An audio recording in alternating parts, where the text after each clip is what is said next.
Quelqu'un pour les aider. Toute votre vie vous nous haïssez. Yo, c'est ton gars Luigi aka La Base, négro. Check mon interview sur Iconic. Un surdoué dans ce rap game niveau CP. J'ai du respect pour les meufs bien et des capotes pour les traîner. Moins de 2 secondes pour les haïr. Toute une vie pour les aimer. Toute ma vie c'est de taffer. Je ramène mon casque en soirée. On n'est pas là pour se marrer. Cliquez, bande d'enfoirés. Depuis ma dernière mixtape, ce qui a changé, je pense c'est la maturité. Au niveau de l'écriture, au niveau des thèmes, même au niveau de la musicalité, je pense que c'est beaucoup plus riche qu'avant. Et puis ma première mixtape surtout c'était sur des phases B. Aujourd'hui voilà, j'ai des beatmakers avec qui je peux taffer.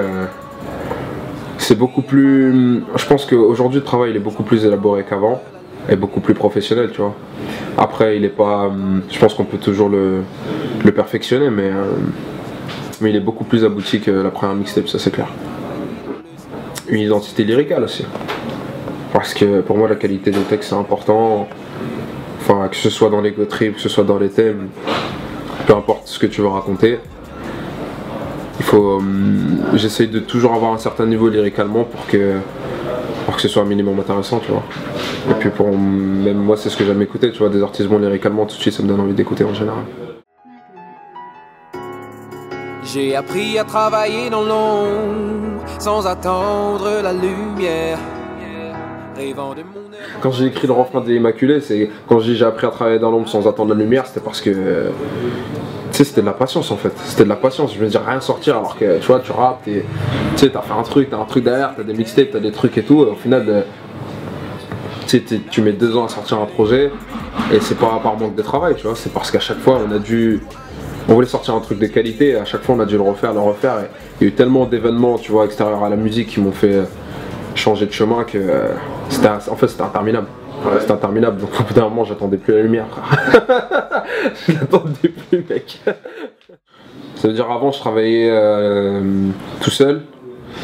Avant ce EP là j'ai rencontré un mec qui s'appelle Spike Miller. Et ce mec là, tu vois, c'est lui en fait. Tout ce que tu entends de différent aujourd'hui, tout ce qui a évolué aujourd'hui dans ma musique, quasiment c'est grâce à lui. Parce que d'un son comme Immaculé par exemple, je peux le poser pour le délire, mais tu sais, j'aurais peut-être pas eu tout seul le courage de le sortir parce que je me suis dit, ouais, genre tu sais, piano-voix, tout ça, avec des couplets rappés. Certes, c'est dans l'air du temps, mais tu sais, chanter en français, ça peut vite faire, si c'est mal fait, ça peut vite faire un peu kitsch, tu vois. Et c'est ce que je voulais éviter. Après, c'est Spike qui m'a donné la confiance dont j'avais besoin, tu vois. Et après, voilà, quand j'écoute Immaculé, le résultat final, tu vois, quand j'ai écouté, on a fait un petit prémix, tout ça, machin, je me suis dit, ah ouais, en fait ça tue, et je me suis dit qu'il fallait continuer là-dessus. Le premier pas, maman m'a toujours dit de me méfier, mais je savais pas de quoi. Quand les gens s'arrêtent de parler, quand t'arrives, c'est qu'ils parlent de toi. Négro, pourquoi nier, je sais que tu m'écoutes. Ils croient pas en Dieu, mais pourraient prier pour que t'échoues. Prier pour te piller tous tes billets, te serrer la main, te mettre en confiance. Aujourd'hui, mes ambitions, elles sont claires. Elles sont claires. Faire de la bonne musique. Mais au fond de moi, tu vois, quand je dis La Base, tu vois, aujourd'hui sur mon t-shirt il y a marqué La Base, sur mes casquettes il y a marqué La Base. Je dis La Base au début de mes sons, tout ça. C'est pas pour rien, c'est parce que, comme je l'ai dit à d'autres, les gens ils adorent en France parler de relève. Mais aujourd'hui, quand les gens ils parlent de moi, le peu de public qui m'écoute, tu vois,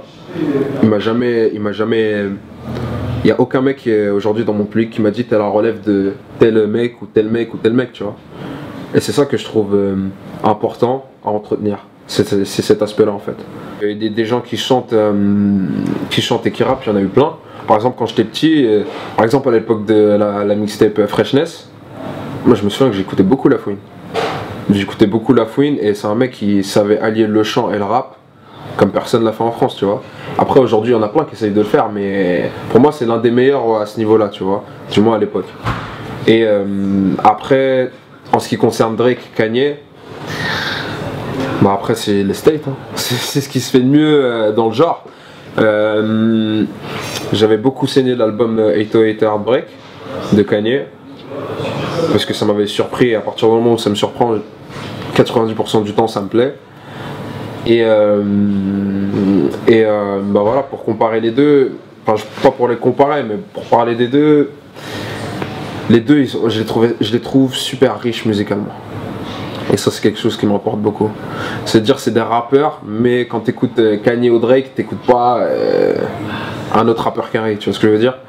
Et je trouve qu'il y a une richesse dans la musicalité que tu trouves pas ailleurs dans le rap américain, même dans le rap tout court, tu vois.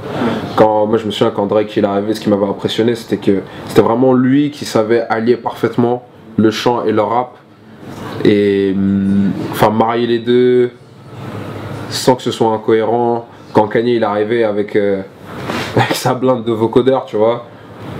En plus surtout que je crois, il me semble que quand il est arrivé avec le vocodeur, j'étais même pas fan du truc. C'est lui qui m'a fait aimer un peu, tu vois.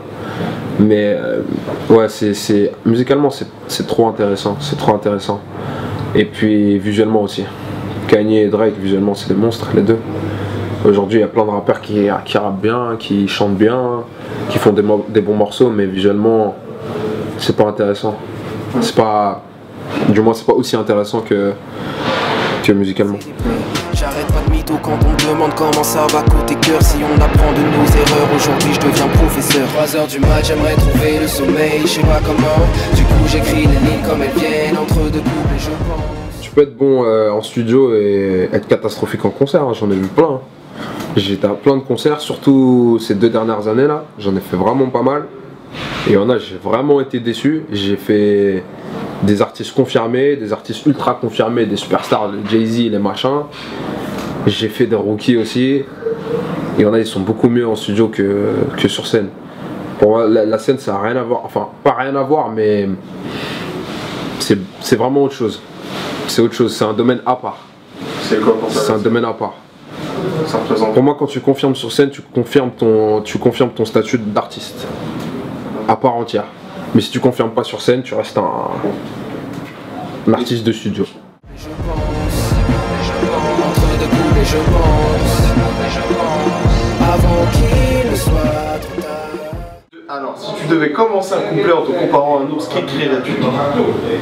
Donc si c'est moi l'ours. Voilà. Tous pour Dieu, Dieu pour l'ours. Voilà, allez, c'est réglé. Elle me trouve ce petit truc, ce petit je ne sais quoi.